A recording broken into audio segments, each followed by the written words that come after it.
Mirëdita,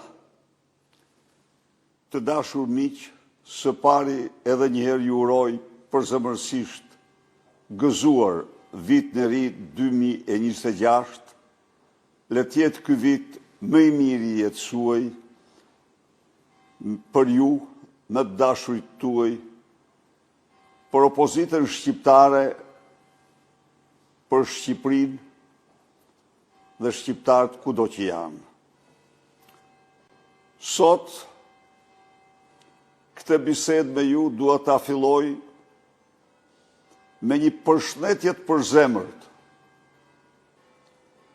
të forcave ushtarake amerikane dhe të qeverisë Shteteve të Bashkuara për vendimin e tyre, porzimin, arrestimin e diktatorit të shëmtuar të Venezuelës, Maduros, dhe evakuimin e tij jashtë vendi për t'i bërë gjyqin e merituar. Largimin i Maduros nga pushteti, këtij diktatori të lidhur me drogën dhe manipulimin e zgjedhjeve, është një lajm i mirë për të gjithë njerëzit e lirë kudo në botë, në veçanti për popullin e Venezuelës që vuajti kaq vite në regjimin e tij. Por është një lajm shumë mirë dhe për shqiptarët të cilët përjetojnë regjimin e klonit të tij në Shqipëri, të cilën mediat amerikane dhe jo vetëm ato e kanë quajtur Ramaduro. Këto zhvillime në Venezuelë janë një inkurajim shumë i madh për opozitën shqiptare për të bërë detyrën e vet largimin sa më shpejt nga pushteti të një personi, të një diktatori që qëndron mbi votën e grabitur, mbi lidhjet e tij me krimin dhe drogën dhe vjedhjet e shqiptarëve. Të dashur miq, sot gjithashtu, populli iranian është në rrugë kundër regjimit të Ajatullahëve. Qytetet tëra të Iranit janë përfshi nga protestat fuqishme. Le të urojmë që Ajatullahu dhe suite e tij të kenë sa më shpejt fatin e Maduros. Viti i ri në Shqipëri nis në një kohë kur në prag të vitit Edi Rama apo Ramaduro i shpalli luftë të hapur sistemit të drejtësisë dhe pranoi të gjithë fajsin e tij.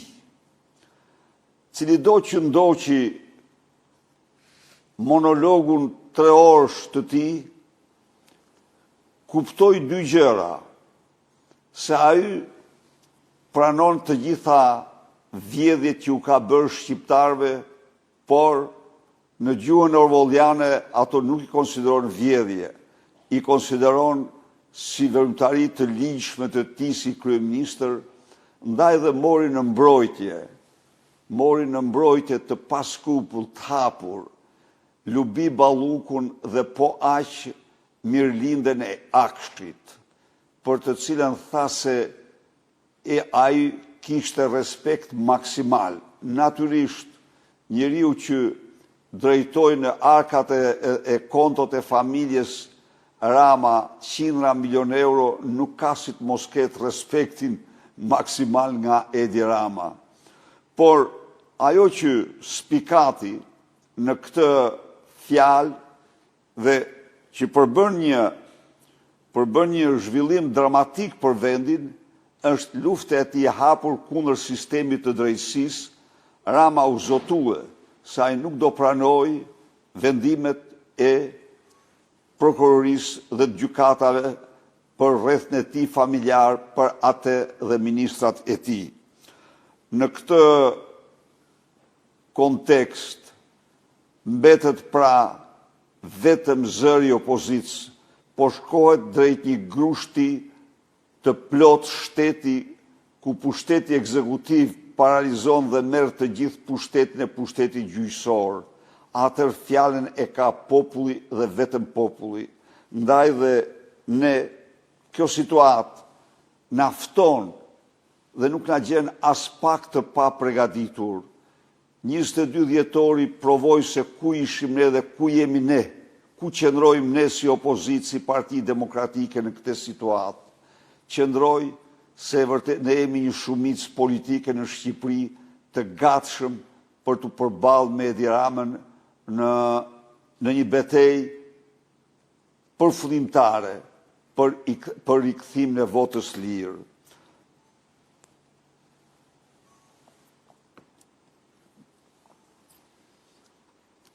Të gjitha dhënat janë se Edi Rama nuk do të pranojë verdiktin e organeve të drejtësisë.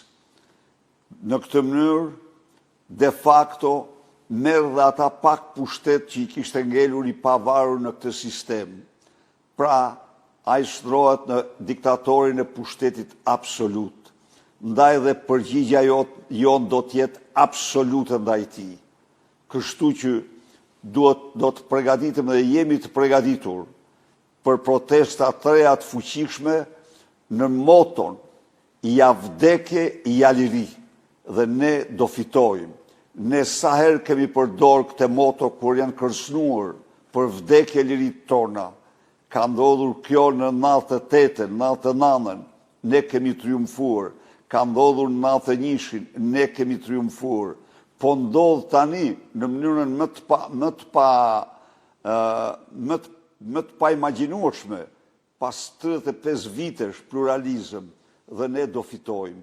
Kështu që duke ju urua edhe një herë vitin e ri, ju ftoj të betohemi ne për misionin ton të ri, largimin e Ramaduros nga pushteti, zgjedhjet e lira, opozita në pushtet. Rilindja është e vdekur, në vdekje klinike, është i kalpsir që po kundërmon në mbar vendin dhe në Europë dhe në botë. Edi Rama është një kufom politike që po kundërmon në Europë dhe në botë. Na përket ne t'i groposim ato në banesën e turpit të historisë. Faleminderit. Eduard Leço drejton këtë pyetje. Po afron data 21 janar, socialistët u ngritën në protestë të dhunshme në 21 janar 2013 me pretendimin se në një regjim të palishëm bëi fjalë për korrupsion, 0.7 milion euro, vepër penale që nuk u vërtetua në gjykat. A nuk kemi të drejtë ne të protestojmë tani kundër narkoqeverisë së Ramës dhe korrupsionit përsëritur me qindra milion euro, ashtu si protestoi Rama në 21 janar?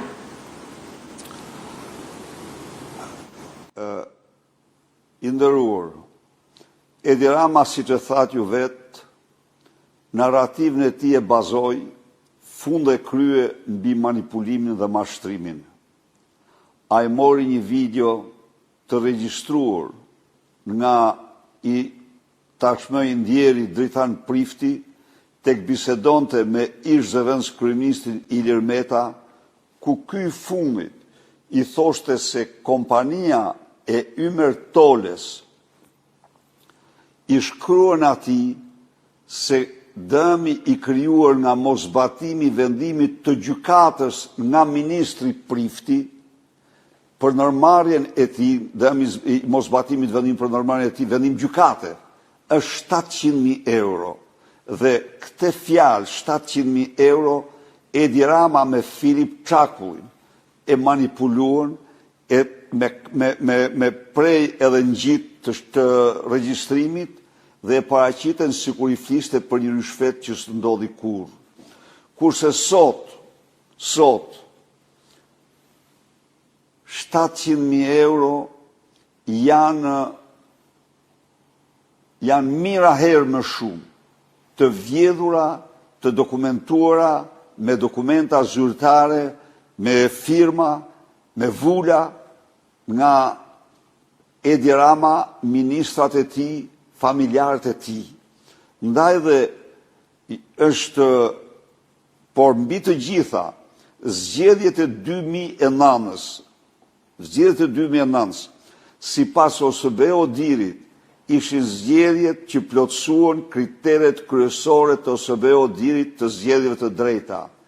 Pra, ishin zgjedhjet në të cilat ju dhanë shqiptarëve qeveri legjitime, kurse zgjedhjet e vitit 11 maj 2025 ishin një farsë e vërtet elektorale. Të gjitha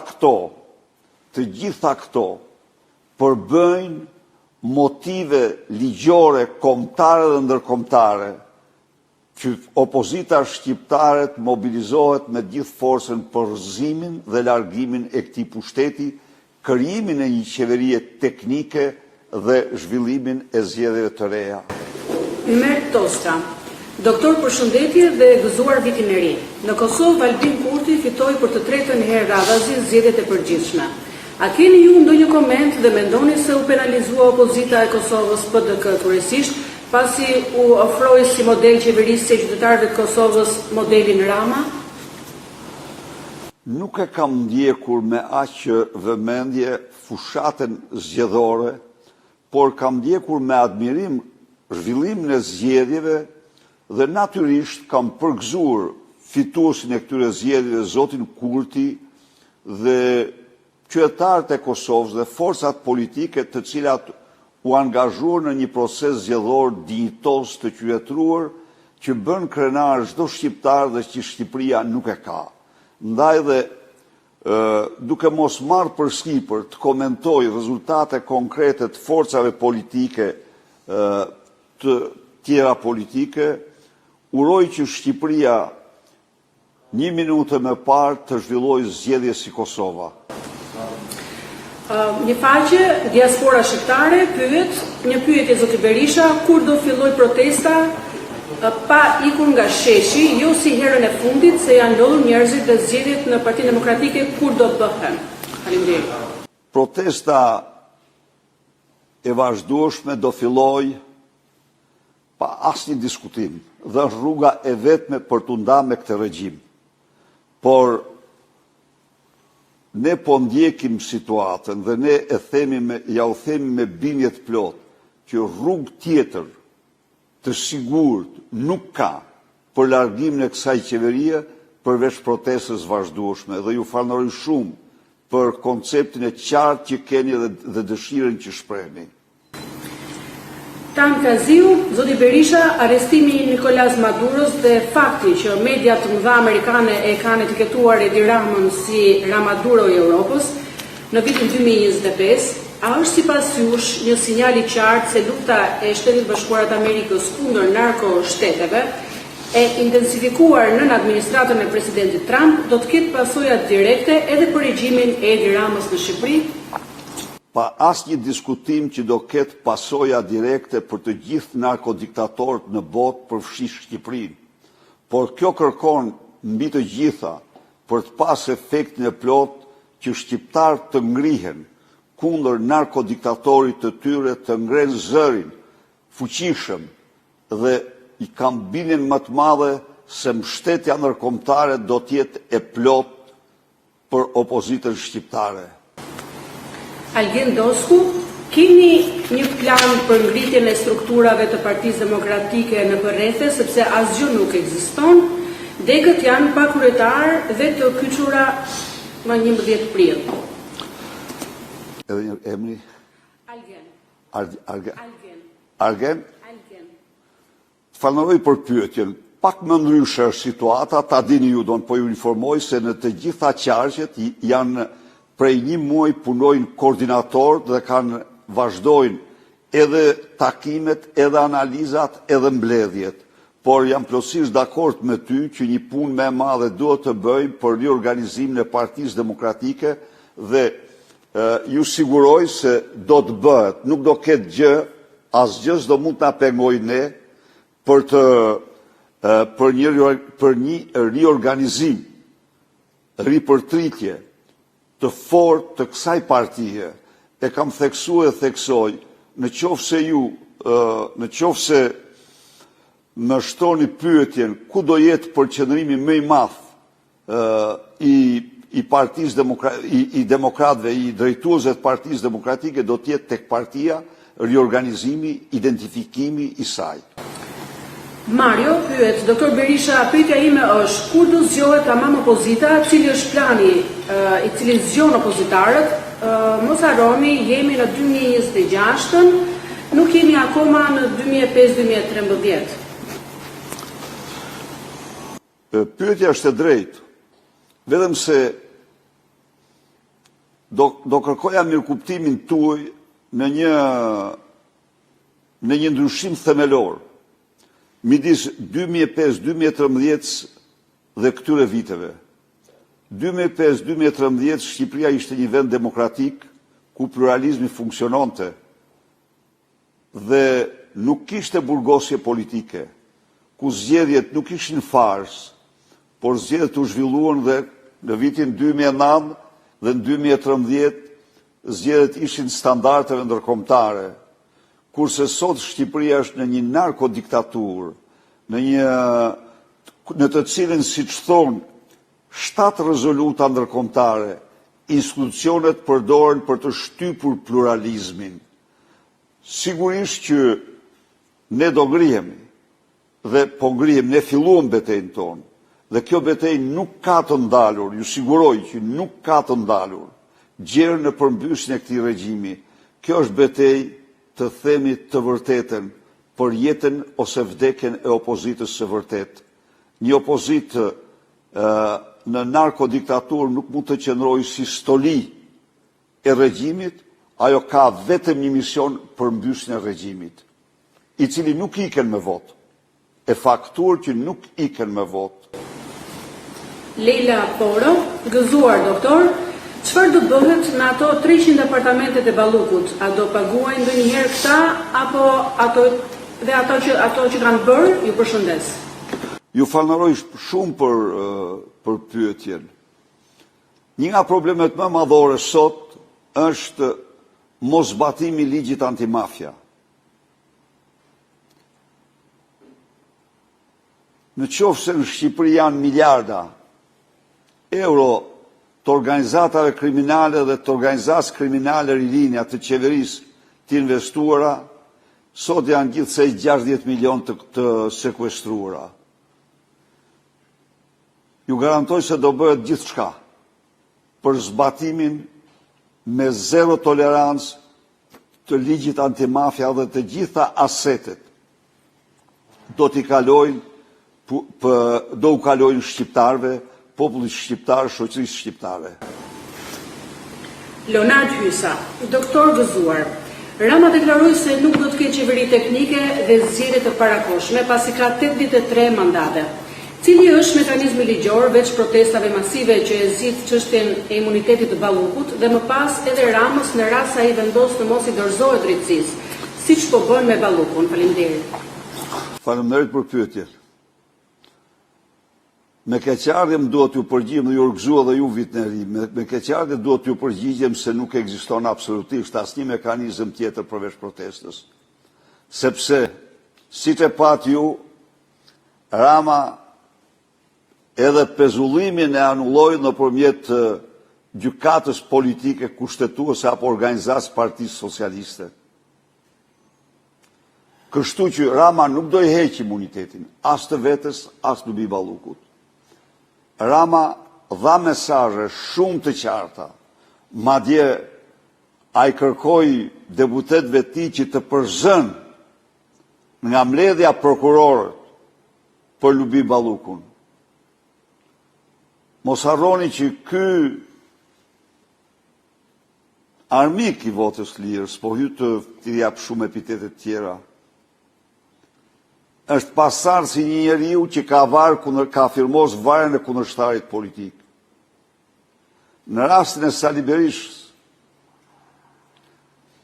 procedurën e ka kryer brenda 2 orëve, ndonse prokurorët politik nuk sollën fare dosje, po sollën pretendimin se ka kundërshtuar vendimin e gjykatës. Ky tani që e ka të qartë si dritë e diellit, se dosja Balluku është dosja Rama. Se dosja Balluku në tunelin Llogaras është dosja Rama. Se dosja Balluku në aeroport në Vlorës është dosja Rama. Se dosja Balluku në Unazën e Tiranës e ndarë në 13 kilometra të ndarë në 14 tendra është dosja Rama. Se dosja Rama është dosja më e madhe, më të mëshme. E ka shumë të qartë se dosja e incineratori Tiranës është dosja Rama, parazitash. Se sterilizator dhe check-up janë dosja Rama, parazitash. Ky e din këtë punë. Ndaj dhe ky s'do pranoj kur të zbatoj urdhat e prokurorisë dhe gjykatave. Kështu që varet nga ne. Do pranojmë ne një diktaturë të plot, ku nuk ka më asnjë lloj shprese përveç se njëri që do përcaktoj fatin tonë, apo do ngrihemi në një betejë përfundimtare kundër tij. Lazar Angoni. Prej 1 janari, qytetarët e Moldavisë dhe të Ukrainës nuk paguajnë më roaming në Bashkimin Evropian, ndërkohë që shqiptarët vazhdojnë të paguajnë tarifa abuzive për telefoninë celulare, brenda dhe jashtë vendit. A është ky një monopol i pastër i mbrojtur nga qeveria Rama dhe çfarë do të bëjë Partia Demokratike për t'i dhënë fund kësaj grabitjeje të përditshme ndaj qytetarëve? Sigurisht që ne do të bëjmë gjithçka për të patur të njëjtin standard me Bashkimin Evropian. Për sa i përket roaming. Ne në rast se u kujtohet dikur I gjetëm çmimet e telefonisë celulare me bëj një CRL, thoshte ai tjetri, s'fliste dot, dhe I ulem 5 herë, të njëjtën gjë do bëjmë dhe tani me roaming. Halit Pepmarku. Maduro iku, la Maduro shpejt e ka radhën. Por çfarë është kjo Lea Ypi që na e kanë nxjerrë këto portale këto ditë, 2 ditë me radhë për kryeministre e qeverisë teknike? A jeni ju në dieni, doktor? I kam lexuar, po nuk mund të bëj një koment. Ajo është një shkrimtare e cila është bërë e njohur me veprat e saj. Nuk kam asnjë dieni se çfarë pretendimesh ka. Por qeveria teknike do të jetë një qeveri e cila besohet nga gjitha palët dhe mbështetet nga gjitha palët. Elson Guçi. Si mund të detyroni ju Edi Ramën të pranojë zgjedhjet parakohshme dhe qeveri teknike? Ai ka 83 mandate të fituara dhe në çdo përballje qoftë me opozitën dhe me të drejtësinë ai thotë se kam 83 mandate. Ai nuk pranon as heqjen e mandatit të Ballukut, jo të heqë 83 mandate. Sheshi dhe vetëm sheshi është zgjidhja. Dhe jam dakord me ju, analiza juaj është e saktë. Ai nuk pranon sepse e din që çdo gjë shkon drejt tij, sepse e din që dosja Balluku është dosja Rama, sepse e din që dosja Akshi është dosja Rama. Ai pranoi dhe I thuri elozhe dhe korte mirëlindës së Akshit, sepse ajo I ka dërguar nëpërmjet tendrave të manipuluar 100 milion euro familjes Rama. A e din që Geron Meçe u mor peng në mënyrë që Kunati të fitoj 100 milion, e din se Daniel Shima është marrë peng pikrisht sepse Kunati është patroni I vërtet I Akshit, I kopshtit privat të familjes, kështu që ai nuk pranon kurse si të zbatoj vendimet të drejtësisë. I përket popullit, ose të pranoj diktaturën e plot të tij, ose të ngrihet dhe të arëzoj atë. Në vazhdim një pyetje tjetër, ndos Lasku, a duhet të bashkërenduar agjenda e protestave me lëvizjen Shqipëria bëhet, meqense janë numër I konsiderueshëm njerëzish dhe kanë qëllim kryesor të përbashkët largimin e Palloshit? Së shpejti ne do organizojmë një tërheqje të përbashkët me forcat politike dhe faktorë të tjerë të shoqërisë shqiptare pikrisht për të krijuar një front sa më të gjerë përbashkë në këtë betejë vendimtare për fatin e demokracisë në Shqipëri kundër Edi Ramës. Prel Qosaj pyet, përshëndetje doktor, në Shqipëri duket se janë vjedhur miliarda. Si do bëni t'i rimerrni këto miliarda nga këta hajdut? Do bëhet gjithçka për zbatimin e ligjit antimafia dhe ligjit kundër korrupsionit. Ju garantoj që do përpiqemi të zbatojmë standardet më të mira, më të forta, që bëjnë të mundur që këto pasuri të shndrohen në pasuri për publikun shqiptar. Zoti Berisha, duke ju uruar gëzuar vitin e ri 2026, si e vlerësoni gjendjen dramatike të sigurisë rrugore dhe transportit publik në Shqipëri? Tirana është i vetmi kryeqytet në rajon pa tren për pasagjer, pa stacion treni, pa tram apo metro, me trafik dhe parkim kriminal. Qytetarët paguajnë 100-200.000 lekë në muaj vetëm për parkim, ndërsa në Paris me 80-90 euro udhëton pa limit gjithë muajin me transportet publike. Nafta në Shqipëri kushton 1.8 euro për litër, në Kosovë 1.2 euro për litër. Ne po vidhemi çdo ditë nga kjo qeveri. Çfarë alternative konkrete ofron Partia Demokratike për këto halle jetike që po varfërojnë qytetarët çdo ditë? Pyetje shumë e drejtë. Shumë e drejtë. Dhe ju uroj gëzuar vitin e ri. Përgjigja këtu do të jetë decizive vendimtare për transportin, për infrastrukturën, për sigurinë rrugore. Po ju rikujtoj vetëm një moment, se ju me të drejtë dhe çdo njeri që na ndëgjon thot ku do gjenden parat. Sot për sot, sipas Bankës Botërore, 90% e parave që thuhet se po investohen, nuk investohen, por zhduken. Shkojnë edhe 98%, shkojnë dhe 100% këto. Ndaj dhe ne, taksat e qytetarëve do t'i përdorim për të garantuar shërbimet ndaj tyre. Transporti është nga shërbimet më kryesore. Dhe ne garantojmë do të garantojmë një transport, një lloj, si vendet tjera, një transport normal, në një jetë normale. Ymer Gjokeja, zoti Berisha në konferencën e fundvitit me gazetarët që zgjati 4 orë, Edi Rama nuk u pyet asnjëherë për Agasin. Si e shpjegoni këtë heshtje totale? A ka qenë Agasi ai që realisht ka qeverisur Shqipërinë këto 4 vitet e fundit, kurse për Ballukun Rama e tha hapur doktor.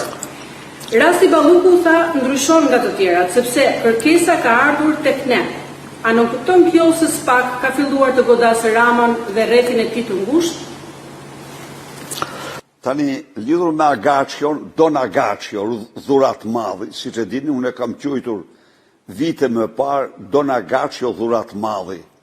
Është një super mafioz i urryr, i cili ka duart e tij të zeza në të gjitha proceset mafioze, përdorimin e drejtësisë për qëllime mafioze, në të gjitha që nga sipërmarrja e naftës dhe në dhjetra të tjera. Asgjë nuk e shpëton Don Agacion nga veprimi i ligjit. Por natyrisht, bosi Don Agacios është Edi Rama, këtë s'duhet ta harrojmë, se në tërësia i ka vepruar me porosi dhe me urdhër të Edi Ramës. Kurse, përsa i përket, Edi Rama e ka kuptuar se në fakt kërkesat për Ballukun janë kërkesa për Edi Ramën, ndaj dhe ai i vendosur të bëj kamikaze, ose të vendos diktaturën e plot, ose të ngrej popullin në këmbë të revoltuar për t'i dhënë përgjigjen që meriton. Florin Leshi, gëzuar doktor, keni ndryshuar qëndrim në raport me SPAK dhe cili është komenti juaj për hetimet e hapura së fundmi Balluku, Agasi e tjerë? Faleminderit, Flori. Si njeri që kam jetuar në 2 diktatura, nuk mund të ndryshoj konceptet për drejtësinë unë, në që kuptim. Në qoftë se kthehemi në diktaturën e parë, prokurorët e asaj diktature kërkonin dënim me vdekje jo vetëm për hajdutut, për vrasit, por edhe për kundërshtarët politik të regjimit. Për ta kuptuar edhe më qartë këtë, në rast se marrim sot dhe studiojmë, cili është vendi që dënon me masat më të rrepta korrupsionin në botë, mendoj se mund të jetë Kina. Lofta është një nga vendet që dënon me masat më të rrepta korrupsionin, por dënon po me këto masa kundërshtarët politik. Është një gabim i tmerrshëm të justifikosh përdorimin e drejtësisë për shtypjen e pluralizmit politik, de facto azjesimin e demokracisë, me masat kundër korrupsionit që merr ajo. Çfarë do thot kjo? Kjo do thot që ti je gati të japish lirinë tënde si çmim. Dhe kur s'duhet ta pranosh këtë. As unë dhe as njeri. Ne mbështesim dhe do mbështesim çdo prokuror, gjykatës që zbaton ligjin dhe vetëm ligjin. Po t'jap vetëm një shembull për këtë që thash. Në rast se merr akt akuzë ndaj Sali Berishës, ata prokuror ky Altin Dumani, Arben Kraja dhe Milonaj shkruajnë akt akuzë Savion. Në vitin 92 thonë ata, Sali Berisha I pandehuri ishte president dhe u bën privatizimet e apartamenteve nga të cilat përfituan edhe Argita Maltezi si vajzë e familjes tij në apartamentin e tij dhe ja marrë për Maltezi tek Jati. Dhe këtë servirin në akuzën e tyre, pra në një proces ku përfituan 220.000 familje shqiptare, përfshi ish presidentin e vendit Sali Berisha, që kishte një apartament 3 dhome e një kuzhinë. Pse e dhash këtë shembull? E dhash këtë shembull si shembulli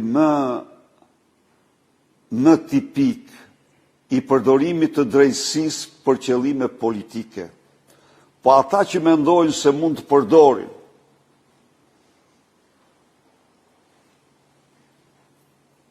luftën kundër korrupsionit si mburoj për luftën politike, ata gabojnë rënd shumë dhe I bëjnë vendit një dëm të tmerrshëm të jashtëzakonshëm. Drejtësia nuk duhet të jetë politike. Nuk ka asnjë lider opozitar që të ketë imunitet ndaj drejtësisë. Por, kur ti arreston pa akuzë, po vetëm si person anhetim, vitin elektoral lider të 2 partive kryesore opozitare, kjo dëshmon se ti bën gjithçka për të marrë zgjedhjet. Për të marrë zgjedhjet. Dhe kjo është drejtësi ndaj dhe ju, miqtë e mi, asnjëri nuk duhet të gabojë. Është fatale ky gabim. Nuk shitet pluralizmi, se ke shitur lirin. Po, lideri, çdo lider, çdo është përgjegjës para ligjit.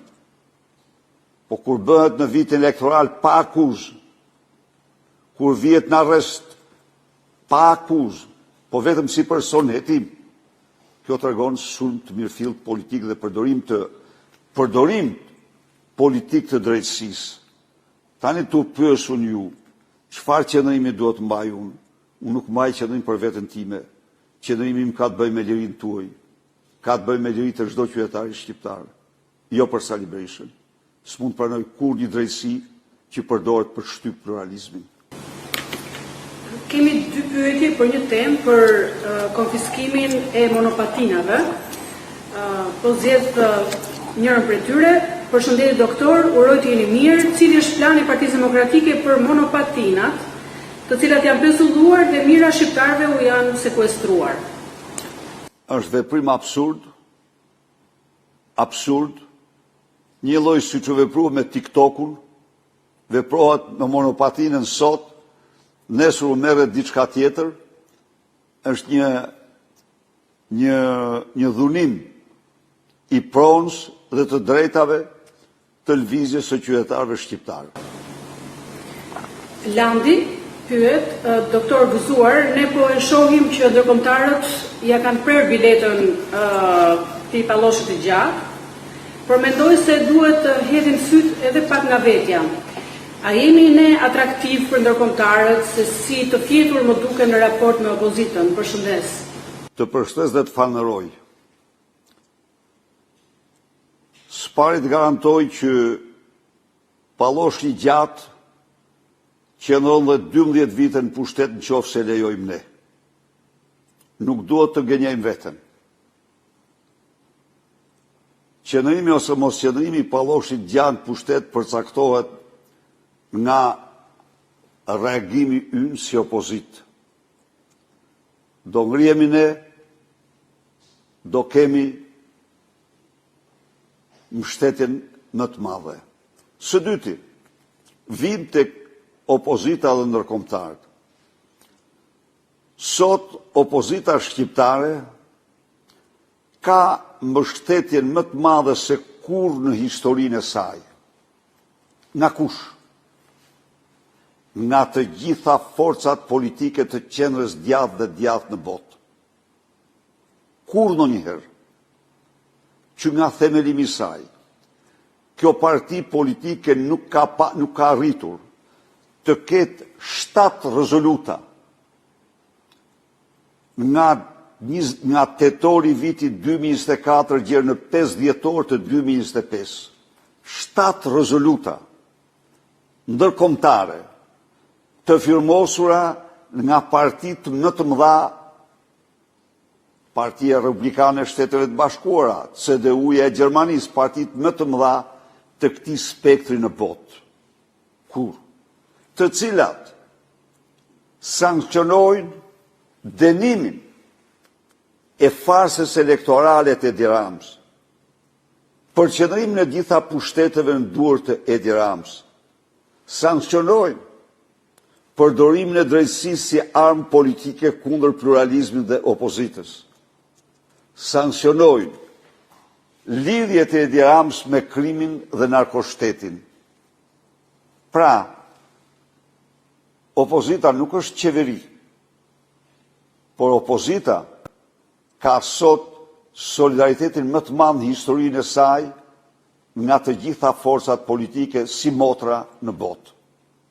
Na përket ne që këtë mbështetje ta kapitalizojmë me lëvizjet fuqishme, të ngrihemi sepse ato rezoluta nga ana tjetër janë një thirrje për çdo opozitare dhe opozitar të ngrihet kundër këtij regjimi.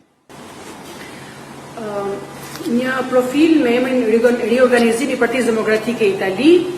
Përshëndetje doktor, të urojmë gëzuar shëndet dhe suksese 2026. Doktor, ju kemi kërkuar që para 4 muajsh një propozim tonin për sa i përket riorganizimit të Partisë Demokratike në Itali. Propozuam që organizimi të bëhet në rang dhe rajoni, në mënyrë që të kapim kohën e humbur dhe të mbulojmë çdo rajon dhe qytet në Itali. A do bëhemi të përgjegjshëm se veç me rezistencë në shesh që mund ta fillojmë ne qendrestarët, vije kjo mafje nga pushteti i krimit, ndryshe ky nuk luan nga aty se fytyrë dhe ligj nuk ka respekta. Absolutisht keni të drejtë dhe ajo do të ndodhë. Jemi plotësisht dakord me atë skemë dhe ajo skemë do vendoset. Sipas rajoneve do ngrihen degët e Partisë Demokratike. Ky është qëndrimi ynë. Kolndoj, cili është plani juaj për patronazhistët, ju lutem? Patronazhist është një vepër e rëndë. Ata që kanë kryer këtë detyrë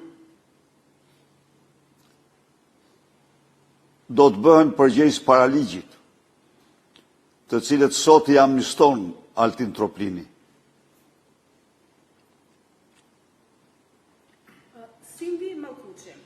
Përshëndetje doktor, të rinj të vijojnë të... Dhe më falë, kam një lajm këtu të mirë për ju.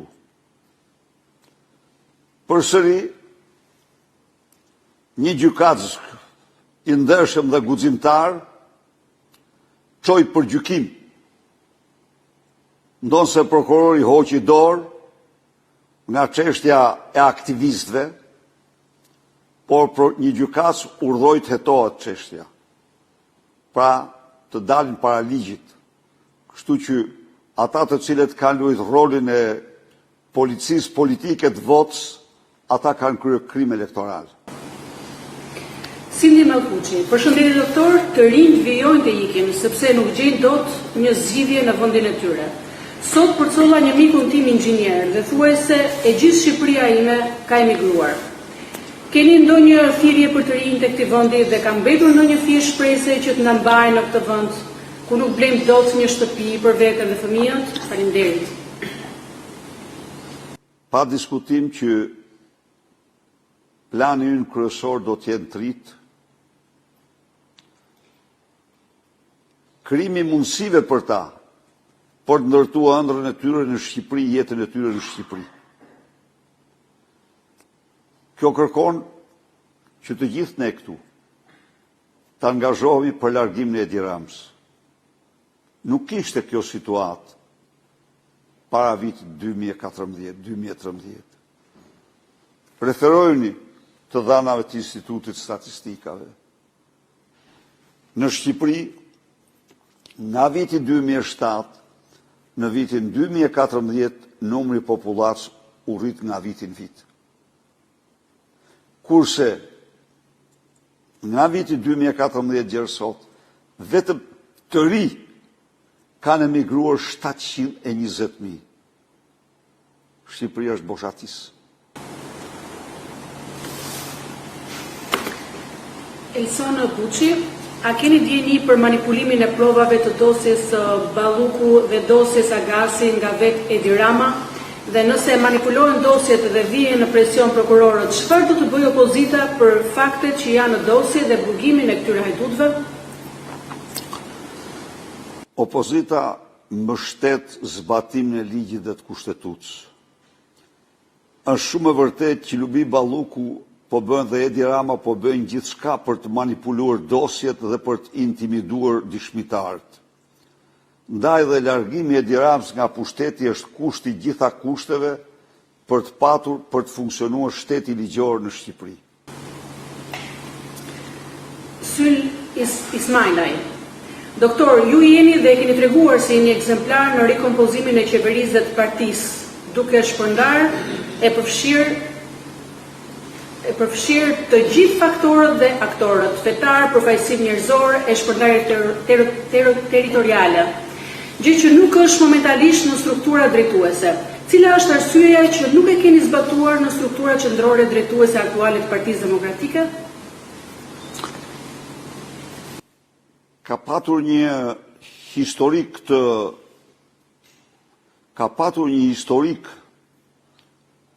për cilin është e panevojshme tani të hynë analizën e tij, sepse u arkivua.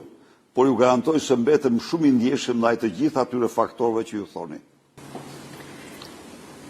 Nari Gura, Doktor, do propozoni ndonjë ligj për këto media që financohen nga qeveria se na mbytën me propagandë? Çfarë vendi është ky kështu? Paguhet Carlo Golino dhe se ndalon lëpirje ndaj Ramës tër ditën e tër natën. Përshëndes. Ju përshëndes dhe unë ju rrëgëzua, faleminderit. Në një shtet mafioz, ky është standardi. Parat u vidhen qytetarëve, ndahen edhe me pronarët e medjave për të mashtruar edhe me shumë qytetarët. Do bëhen përgjegjës të gjithë ata të cilët kanë përdorur parat për të mashtruar qytetarët. Kemi 2 pyetje të fundit. Lahim Rizani, përshëndetje zoti Berisha, unë jam një opozitare antikomuniste, opozita duhet të angazhohet me protesta tek SPAK-u dhe në Europë, në Shtetet Bashkuara të Amerikës, që SPAK-u të hetojë dosjet e korrupsionit në Shqipëri.